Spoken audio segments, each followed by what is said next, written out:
Hello viewers, সবাইকে স্বাগতম আজকের ক্লাসে। আজকে যে পরীক্ষাটা অনুষ্ঠিত হলো জাতীয় বিশ্ববিদ্যালয়ে ভর্তি পরীক্ষা, সেই পরীক্ষার প্রশ্নটা আজকে আমরা সলভ করব, ইংলিশ পার্টটা। তো কথা না বাড়িয়ে আমরা কোয়েশ্চেন সলভে চলে যাই।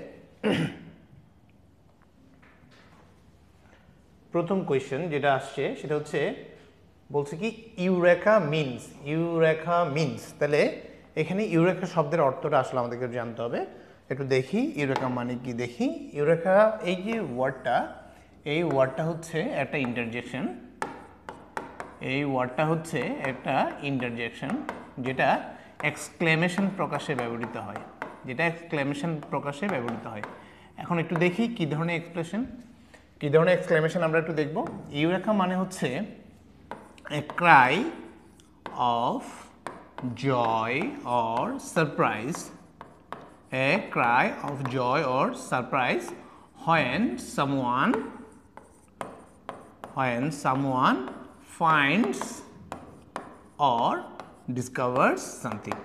কেউ যখন কোনো কিছু খুঁজে পায় বা কোনো কিছু আবিষ্কার করতে পারে তখন খুশিতে যে চিৎকারটা দেয় সেই চিৎকারকে মূলত এখানে কি বলা হচ্ছে, ইউরেকা বলা হচ্ছে। এবং এই জিনিসটা আমরা পেয়েছি কোত্থেকে, আমরা আর্কিমিডিসের সেই বিখ্যাত থেকে।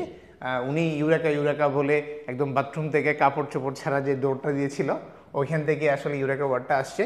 তাহলে এই ইউরেকা ওয়ার্ডটা কেন করা হয়, যখন কেউ কোনো একটা কিছু খুঁজে পায় বা কারো মাথায় যখন কোনো যে জিনিসটা সে চাচ্ছে সেই জিনিসটা যখন সে পেয়ে যায় তখন ওই খুশিতে চিৎকারটা করা হয়। তাহলে এখানে আমরা অপশনগুলোতে একটু দেখি কি বলছে। যে অপশন এতে বলছে আই হ্যাভ ফাউন্ড ইট। তাহলে আমরা এখানে কি বলেছিলাম, someone finds or discovers something, that means I have found it হচ্ছে এখানে আমার অ্যান্সার। তাহলে আমার ইউরেকা শব্দের অর্থ হচ্ছে I have found it.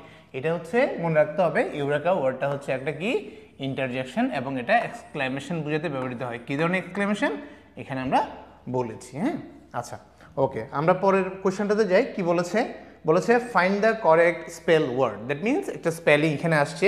Spelling থেকে প্রতিবারই কোয়েশ্চেন সচরাচর হয়। একটু দেখি আমরা। অপশন এতে বলেছে অ্যাডাল্টারেট, অপশন বিতে বলেছে অ্যাডালডুরেট, অপশন সিতে বলেছে অ্যাডাল্টারেট, অপশন ডিতে বলেছে অ্যাডাল্টারেট। তাহলে এখানে যে দুটো অপশন আছে, একটা হচ্ছে অ্যাডালডুরেট আর একটা হচ্ছে অ্যাডাল্টারেট। তাহলে দুটো শব্দই কিন্তু ভুল। এখানে অপশন ডিতে আছে অ্যাডাল্টারেট, অপশন এতে আছে অ্যাডাল্টারেট। তাহলে এই দুটো ওয়ার্ডের মধ্যে একটা জায়গায় পার্থক্য আছে। পার্থক্যটা হচ্ছে এখানে টি এর পরে আছে এ, এখানে টি এর পরে আছে ই। তাহলে আমরা কি জানি, অ্যাডাল্টারেট, এটাই হচ্ছে আমার আনসার। অ্যাডাল্টারেট শব্দের অর্থটা হচ্ছে কি করা, দূষিত করা। অ্যাডাল্টারেট শব্দের অর্থ হচ্ছে কি করা, দূষিত করা। এটা আসছে কোত্থেকে, অ্যাডাল্টারেশন থেকে। কোত্থেকে আসছে এটা, অ্যাডাল্টারেশন থেকে। আশা করছি সবাই এই কোয়েশ্চেনটা পেরেছেন। আমরা পরের কোয়েশ্চেনে যাই।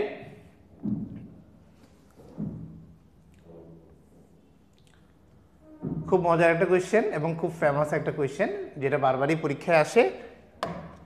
বলেছে who wrote the fantasy novel Harry Potter. Harry পটারটা কে লিখেছে? তাহলে আমরা জানি হ্যারি পটার লিখেছে কে, জে.কে. রাউলিং। হ্যারি পটার কে লিখেছে, হ্যারি পটার লিখেছে জে.কে. রাউলিং। ওকে, ফাইন, আমরা আমাদের পরের কোয়েশ্চেনে যাই। এটাতে তেমন এক্সপ্লেনেশনের কিছু নেই, আমরা পরের কোয়েশ্চেনে যাচ্ছি। পরের কোয়েশ্চেনটা হচ্ছে আমার I saw a man dash on the road. তাহলে এখানে কি বলছে আমরা একটু দেখি। I saw a man dash on the road. আচ্ছা, তাহলে অপশনে আছে কি আমার টু স্ট্যান্ড, বিতে আছে স্ট্যান্ড, সিতে আছে স্টুড, ডিতে আছে স্ট্যান্ডিং। আচ্ছা, তাহলে আমরা একটু সেন্টেন্সটাকে একটু অ্যানালাইজ করি। কি বলছে, I saw a man dash on the road। তাহলে প্রত্যেকটা অপশন অ্যানালাইজ করে দেখছি যে এই গ্যাপে আমরা একটা কি বসবে, ভাব বসবে। এখন আমরা যদি এই সেন্টেন্সটাকে অ্যানালাইজ করি তাহলে কি পাই একটু দেখি। যে এই সেন্টেন্সটা হচ্ছে একটা সিম্পল সেন্টেন্স। এখন প্রশ্ন হতে পারে যে এটা যে সিম্পল সেন্টেন্স আমরা বুঝলাম কিভাবে। এটা সিম্পল সেন্টেন্স আমরা বুঝতেছি, সিম্পল সেন্টেন্সের শর্ত হচ্ছে সিম্পল সেন্টেন্সে আমার সাবজেক্ট থাকবে কয়টা, একটা, এবং ফাইনিট ভার্ব থাকবে কয়টা, একটা। ফাইনিট ভার্ব কয়টা থাকবে, একটা। তাহলে আমরা এখানে দেখছি এখানে আই নামক একটা কি আছে, সাবজেক্ট আছে। আবার সটা হচ্ছে আমার V2 মানে হচ্ছে কোন টেন্স, আমার এটা হচ্ছে আমার কোন টেন্সে দেয়া আছে, পাস্ট টেন্সে দেয়া আছে। দ্যাট মিন্স এটা একটা কোন ভার্ব, এটা একটা ফাইনিট ভার্ব। এটা একটা কি ভার্ব, ফাইনিট ভার্ব। তাহলে সিম্পল সেন্টেন্সের শর্ত যদি হয় একটা সাবজেক্ট একটাই ফাইনিট ভার্ব, তাহলে আমার যেহেতু এই গ্যাপে একটা কি দরকার, ভার্ব দরকার, তাহলে এই গ্যাপের ভার্বটাকে অবশ্যই আমার কি করতে হবে, অবশ্যই আমাদের নন ফাইনিট করতে হবে। আচ্ছা, এখন আমরা একটু দেখি যে অপশন থেকে নন ফাইনিট ভার্ব আমরা বের করতে পারি কি না। ওকে, এখন অপশন এতে দেখছি আমরা টু স্ট্যান্ড। টু স্ট্যান্ড হচ্ছে আমার কি B5। B5 মানে এটা হচ্ছে ইনফিনিটিভ, এটা হচ্ছে কি ইনফিনিটিভ। তাহলে আমরা জানি ইনফিনিটিভ হচ্ছে একটা non finite verb. Okay fine. Option বিতে কি দেওয়া আছে, অপশন বিতে দেওয়া আছে V1। V1 মানে হচ্ছে এটা প্রেজেন্ট টেন্সে আছে। কোন টেন্সে আছে, এটা প্রেজেন্ট টেন্সে আছে আমার। তাহলে এটা হচ্ছে ফাইনিট ভার্ব। B1 সবসময় ফাইনিট ভার্ব হিসেবে বসে, তাহলে এটা আমরা চিন্তা করতে পারবো না অপশন হিসেবে। স্টুড, স্টুড হচ্ছে আমার V2। V2 হচ্ছে আমার কোন টেন্স, V2 হচ্ছে আমার পাস্ট টেন্স। তাহলে এটাও হচ্ছে আমার কোন ভার্ব, এটা হচ্ছে আমার ফাইনিট ভার্ব। তাহলে এটাকেও আমরা আনসার হিসেবে নিতে পারবো না। তাহলে এখানে কি আছে অপশন ডিতে, অপশন ডিতে আছে B4। B4 মানে হচ্ছে প্রেজেন্ট পার্টিসিপল, যেটাকে আমরা বলি কি প্রেজেন্ট পার্টিসিপল।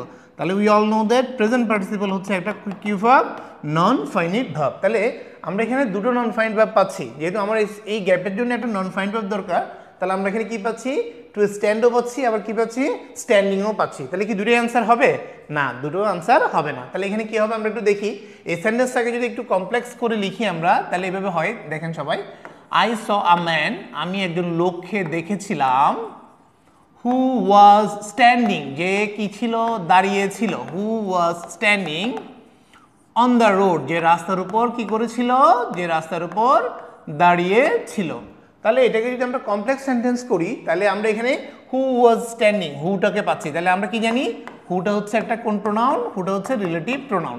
তাহলে এখান থেকে একটা ক্লজ শুরু হয়েছে, একটু দেখি আমরা। এখান থেকে একটা ক্লজ শুরু হয়েছে, এটা ছিল আমার মেইন ক্লজ, এবং এটা হচ্ছে আমার কোন ক্লজ, এটা হচ্ছে আমার সাবঅর্ডিনেট ক্লজ। এটা হচ্ছে আমার কোন ক্লজ, সাবঅর্ডিনেট ক্লজ। তাহলে আমরা যদি কোনো সাবঅর্ডিনেট ক্লজ, রিলেটিভ প্রোনাউন যুক্ত কোনো সাবঅর্ডিনেট ক্লজকে যদি আমরা কি করতে চাই, রিডিউস করতে চাই, রিডিউস করে আমরা কমপ্লেক্স থেকে যদি সেটাকে সিম্পল করতে চাই, তাহলে আমাদেরকে যেটা করতে হয় সেটা হচ্ছে, যদি আমার রিলেটিভ প্রোনাউনের পরে যদি আমার মেইন ভার্ব থাকে, যদি মেইন ভার্ব থাকে, তাহলে সেক্ষেত্রে আমরা এটাকে যদি কি করতে চাই, সেক্ষেত্রে এটাকে যদি আমরা সিম্পল করতে চাই, তাহলে এই রিলেটিভ প্রোনাউনটাকে ফার্স্টে তুলে দিতে হবে, এবং এই মেইন ভার্বটার সাথে আমরা একটা কি যোগ করে দিই, সেক্ষেত্রে আইএনজি যোগ করে দিই। ওকে ফাইন, এটা একটা ওয়ে। আরেকটা ওয়ে আমরা একটু দেখি, সেটা হচ্ছে, যদি রিলেটিভ প্রোনাউনের পরে অক্সিলারি ভার্ব থাকে এবং এরপরে যদি কি থাকে, মেইন ভার্ব থাকে, সেক্ষেত্রে এই জিনিসটাকে রিডিউস যদি করি এবং রিডিউস করে যদি সেটাকে আমরা সিম্পলে নিতে চাই, তাহলে এখান থেকে আমরা কাকে তুলবো, রিলেটিভ প্রোনাউনকে তুলবো, এরপরে কাকে তুলে ফেলবো, অক্সিলারি ভার্বকে তুলে ফেলবো। তাহলে থাকবে কি মেইন ভার্বটা। তাহলে এই মেইন ভার্বটা তখন আমার এখানে কোন ভার্ব হয়ে যাবে, এটা নন ফাইনাল ভার্ব হয়ে যাবে। হ্যাঁ, তাহলে এই সেন্টেন্স একটু দেখি। I saw a man who was standing on the road, যে রাস্তার উপর দাঁড়িয়ে ছিল। হ্যাঁ, ওকে ফাইন। তাহলে আমি যখন লোকটাকে দেখেছিলাম তখন সে কি করছিল, রাস্তার উপর কিন্তু দাঁড়িয়ে ছিল। হ্যাঁ, ওই ব্যক্তিটা রাস্তার উপর দাঁড়িয়ে ছিল। তাহলে এখানে আমরা কি পাচ্ছি, এখানে আমরা একটা রিলেটিভ প্রোনাউন পাচ্ছি, রিলেটিভ প্রোনাউনের পর এখানে একটা অক্সিলারি ভার্ব পাচ্ছি, স্ট্যান্ডিং নামক একটা কি পাচ্ছি, এখানে মেইন ভার্ব পাচ্ছি। তাহলে আমরা এখানে কি বলেছি, যে relative pronoun plus auxiliary verb plus main verb যদি এই ফর্মে থাকে, তাহলে এটাকে যদি আমার সিম্পল করতে হয়, তাহলে আমরা কি করব, প্রথমে রিলেটিভ প্রোনাউনটাকে তুললাম, ফাইন। এরপরে কাকে তুলবো, অক্সিলারি ভার্বকে তুললাম অক্সিলারি ভার্বকে।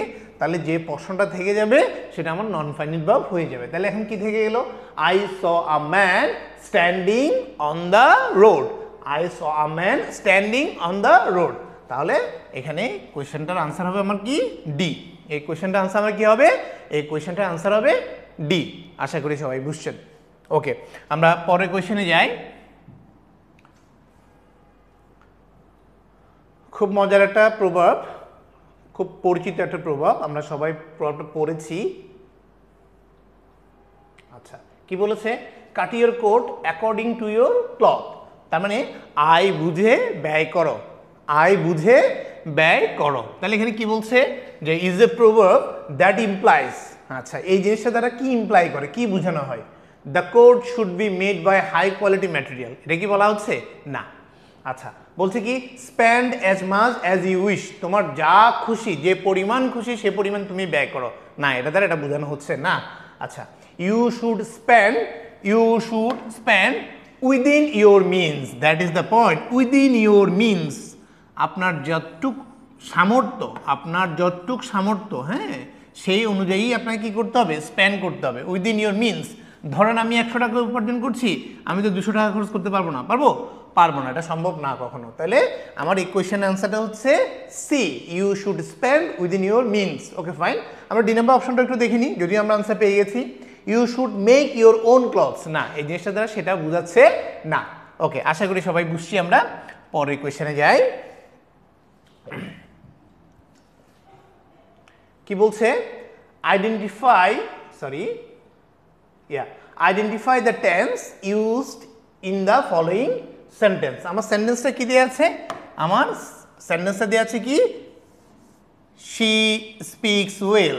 তাহলে এইখানে কি করতে বলছে, আইডেন্টিফাই দ্য টেন্স আইডেন্টিফাই করতে বলছে।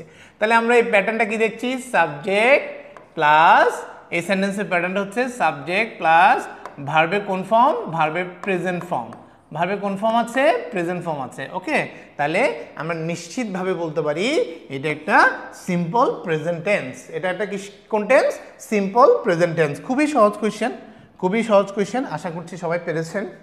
আচ্ছা, আমরা পরের কোয়েশ্চেনে যাই। কি বলেছে, which of the following is the synonym of the word skill, which of the following is the synonym of the word skill. Skill শব্দের অর্থ হচ্ছে কি, দক্ষতা। স্কিল শব্দের অর্থ হচ্ছে কি, দক্ষতা। তাহলে আমরা একটু দেখি যে এখানে কোন শব্দ দ্বারা সেটা বোঝাচ্ছে।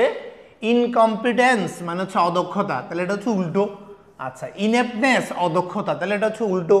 ক্লামজিনেস, যেটা হচ্ছে ক্লামজি মানে হচ্ছে যেটা ঝাপসা, হ্যাঁ, বোঝা যায় না এমন, তাহলে এটাও হবে না। তাহলে আনসার হচ্ছে কি, ক্রাফটম্যানশিপ মানে হচ্ছে আমার কি, দক্ষতা।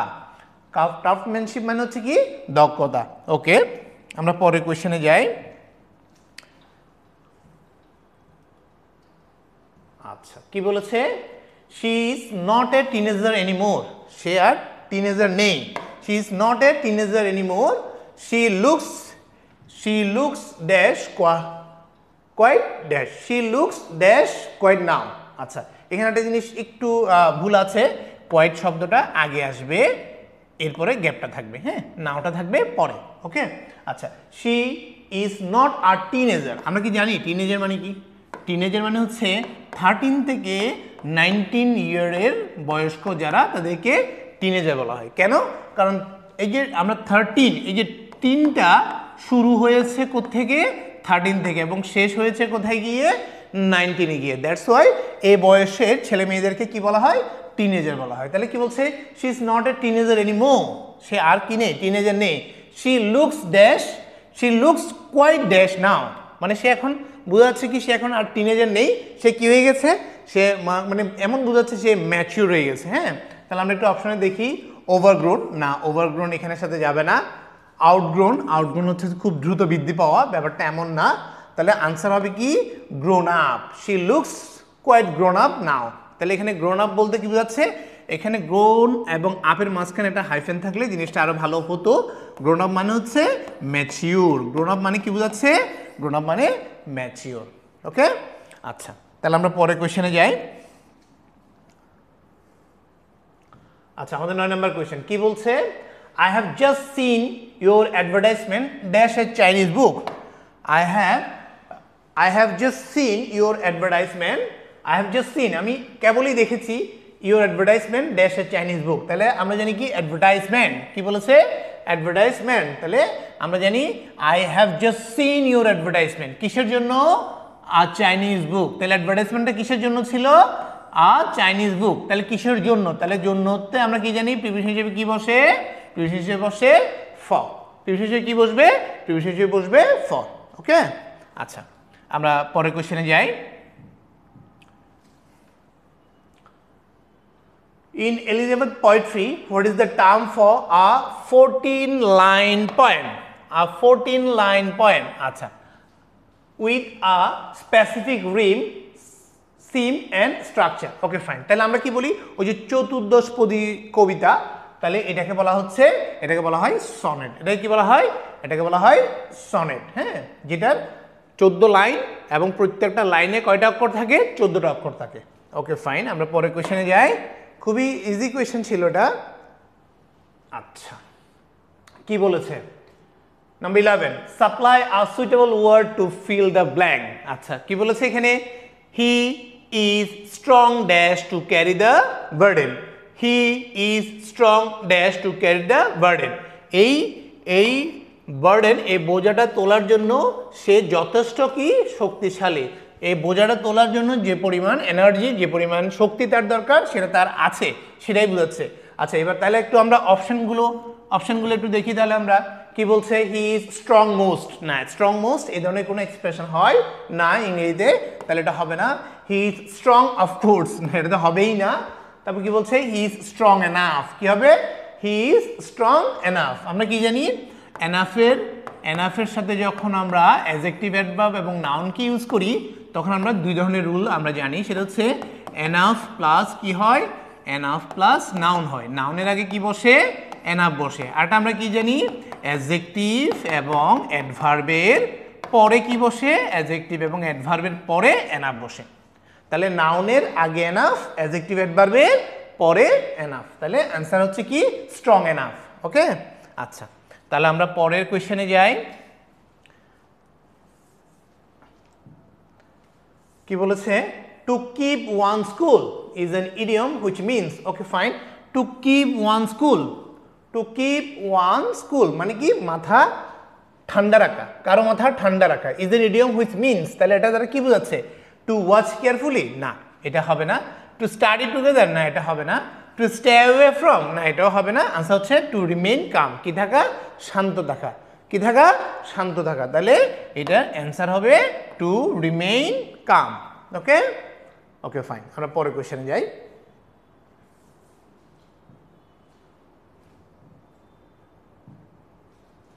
ওকে,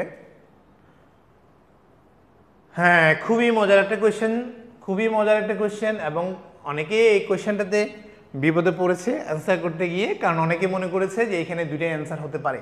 ওকে ফাইন, আমরা একটু দেখি তাহলে এখানে অ্যান্সার কি হবে। Have you ever dash to Dhaka?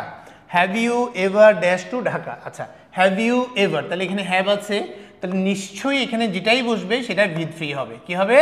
ভিদ free হবে। তাহলে অপশন সি হবে না, অপশন সি হবে না, অপশন এ হবে না। তাহলে হতে পারে কি? বিন, হতে পারে কি? গন। তাহলে have you ever been to Dhaka, আটা কি বলছে? Have you ever gone to Dhaka. আচ্ছা, এখন অনেকের মনে প্রশ্ন যে এটার অ্যান্সার বিনও হতে পারে, এটার অ্যান্সার গনও হতে পারে না। এই কোয়েশ্চেনটা যদি আমরা ওইভাবে চিন্তা করি তাহলে ভুল হবে। যেমন আসেন, এটা খুব সুন্দর একটা সমাধান আমরা করার চেষ্টা করব। একটু আসেন, যেমন আমি যদি একটা সেন্টেন্স লিখি, হি has bin, he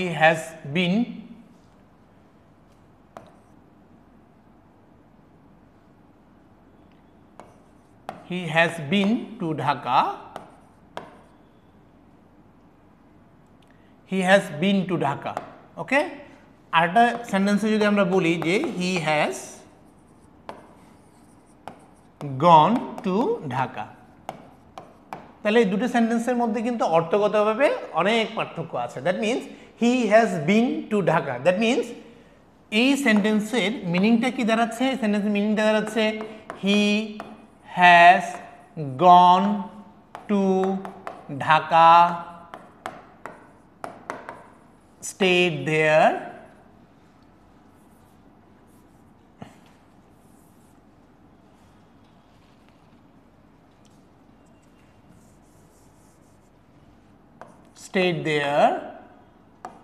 stayed there and came back. একটু এই জিনিসটাই হচ্ছে আমার ইম্পর্টেন্ট জিনিস। হ্যাঁ, হি হ্যাজ বিন টু ঢাকা মানে কি? সে ঢাকা গিয়েছিল, সেখানে সে ছিল, এবং সেখান থেকে সে কি আসছে? সেখান থেকে সে চলেও আসছে। তাহলে বিন যখন ইউজ করব তাহলে এখানে টু ওয়ে ট্রাভেল থাকবে। কি থাকবে? Two way travel. That means আমি গিয়েছি এবং আবার চলেও আসছি। হ্যাঁ, কিন্তু আমি যদি বলি he has gone to Dhaka, সে ঢাকা গিয়েছে, তাহলে এখানে সে কি ফিরে আসছে কিনা উই ডোন্ট নো। এখানে সে ফিরে আসছে কিনা আমরা জানি না, কারণ এখানে একটাই ইনফরমেশন আসতেছে শুধু, দ্যাট মিনস সে ঢাকা গিয়েছে। ওকে, তাহলে গন যখন আমরা ইউজ করি তাহলে এখানে হচ্ছে কি ওয়ান ওয়ে কমিউনিকেশন, কি ওয়ান ওয়ে কমিউনিকেশন। এখন আমি যাকে জিজ্ঞেস করছি have you ever dash to Dhaka, তাহলে আমি ধরেন যে আমি আপনাকে জিজ্ঞেস করছি যে আপনি কি কখনো ঢাকা গিয়েছেন, তাহলে আমি আপনাকে কেমনে জিজ্ঞেস করবো? আপনি যখন আমার সামনে আছেন তখনই আমি আপনাকে জিজ্ঞেস করছি, দ্যাট মিনস আপনি যদি ঢাকা গিয়েও থাকেন তাহলে কিন্তু আবার ঢাকা থেকে চলে আসছেন কিন্তু, হ্যাঁ। তাহলে সেক্ষেত্রে আমরা গনকে এখানে অ্যান্সার হিসেবে নিতে পারবো না, আমার অ্যান্সার হবে কি বিন। তাহলে এই প্রশ্নটা একটু ভালো করে খেয়াল করতে হবে। He has been to Dhaka, that means he has gone to Dhaka, stayed there and came back. গিয়েছে, he has gone to Dhaka, stayed there and come back, এবং কি করেছে, এবং আবার চলে আসছে, হ্যাঁ। আচ্ছা, কিন্তু আমি যদি বলি he has gone to Dhaka, that means সে ঢাকা গিয়েছে। এবার সে ঢাকা থেকে এসছে কিনা এই ইনফরমেশনটা আমরা জানি না। তাহলে এই প্রশ্নের আনসারটা হবে কি have you ever been to Dhaka. Okay, আচ্ছা, আমরা পরের কোশ্চেনে যাই।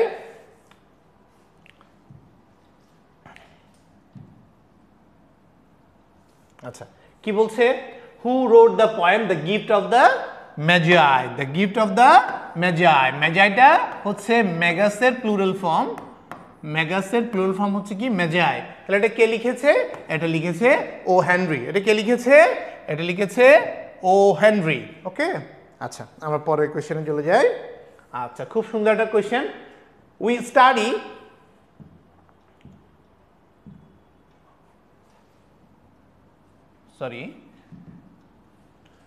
we study with an eye dash our career. Maximum student, এখানে একটা অপশন বাদ পড়েছে, আমি একটু লিখি সেই অপশনটা। এখানে ডি অপশনে ছিল বিল্ড, খুব সম্ভবত ডি নাম্বার অপশনটাতে ছিল বিল্ড। ওকে, আচ্ছা, we study with an eye to dash our career. Okay, তাহলে এখানে একটা ফ্রেজ আছে, একটু খেয়াল করতে হবে। With an eye to, with an eye to মানে হচ্ছে with a view to, with an eye to মানে হচ্ছে কি উইথ আ ভিউ টু মানে কি উদ্দেশ্যে, উদ্দেশ্যে, হ্যাঁ। তাহলে এখানে অনেকেই গ্যাপের আগে কি আছে? টু আছে, আর টু এর পরে ভার্বে কোন ফর্ম হয়? বেস ফর্ম হয়। সেই কনসিডারেশনে অনেকে বিলকে বা স্টাবলিশকে বা শাইনকে আনসার করেছে না। এই প্রশ্নের আনসার হবে কি বিল্ডিং। কেন? কারণ আমরা জানি যে is use to, am used to, are used to, was used to, were used to, get used to, got used to, become used to, became used to, with a view to, look forward to, addict to, accustomed to, vulnerable to, approach to, confess to, এগুলো সব, এই সব two এর পরে, এই টুগুলো preposition হিসেবে ব্যবহৃত হয়। এই সব টু এর পরে কিন্তু কোনো ভার্ব থাকলে সেটার সাথে কি যুক্ত হয়? আইএনজি যুক্ত হয়। ওকে, তাহলে উইথ অ্যান আই টু, তাহলে এটার পরে কি হবে? ভার্ব প্লাস আইএনজি হবে, দ্যাট মিনস বিল্ডিং। এটাই হচ্ছে অ্যান্সার। ওকে, আমরা পরের কোশ্চেনে যাই।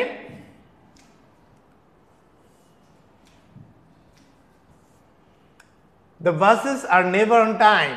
The buses are never on time. তাহলে বাসগুলো কখনোই সময়ে আসে না। তাহলে নেভার, এখানে একটা কি আছে? নেভার আছে, এবং এই প্রশ্নটা হচ্ছে একটা ট্যাগ কোয়েশ্চেন। তাহলে যেহেতু নেগেটিভ স্টেটমেন্ট আছে, তাহলে আমাকে ট্যাগের অংশটা পজিটিভ করতে হবে। যেহেতু আর আছে, আমি আর কে এনেছি। এখানে কি আছে? দ্য বাসেস, প্লুরাল আছে, তাহলে প্লুরাল নাউনের জন্য আমার কি আনতে হবে? দে আনতে হবে। তাহলে আনসার হবে কি?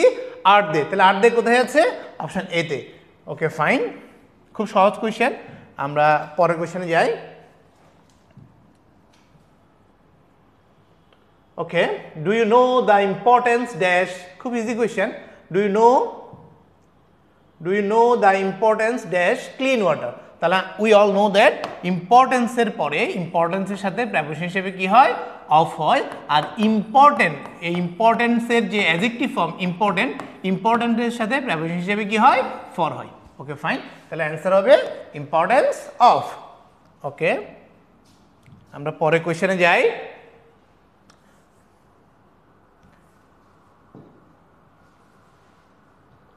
It's raining outside.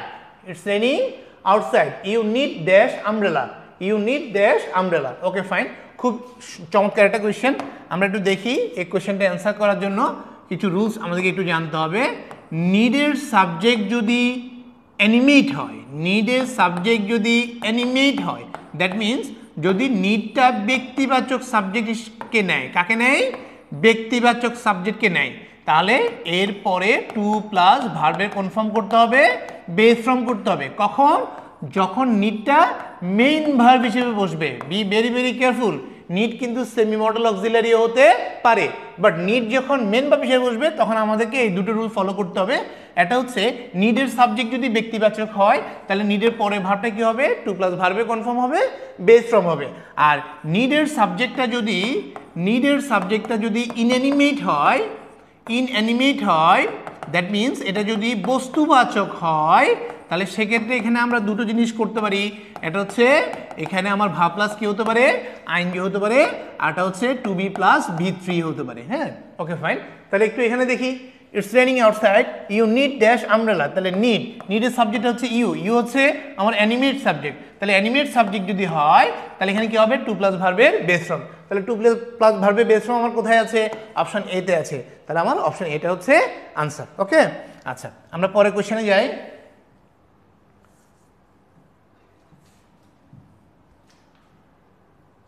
Okay, he turn dash my proposal.